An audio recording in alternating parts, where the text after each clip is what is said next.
খেতে বসছি। কাতলা মাছের তরকারি,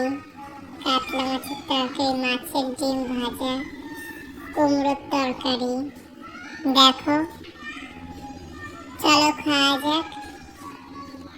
প্রথমে কুমড়োর তরকারি আর মাছের ডিম ভাজা খাবো। এই মাছ দিয়ে কুমড়োর তরকারি রান্না করেছে আর তার সাথে মাছের ডিম ভাজা দিয়ে খাচ্ছি, খেতে খুব ভালো লাগলো। মাছের তরকারি খাচ্ছি, কাতলা মাছের তরকারিটাও খেতে ভালো ছিল। বন্ধুরা দেখো, খেতে খুব ভালো লাগলো।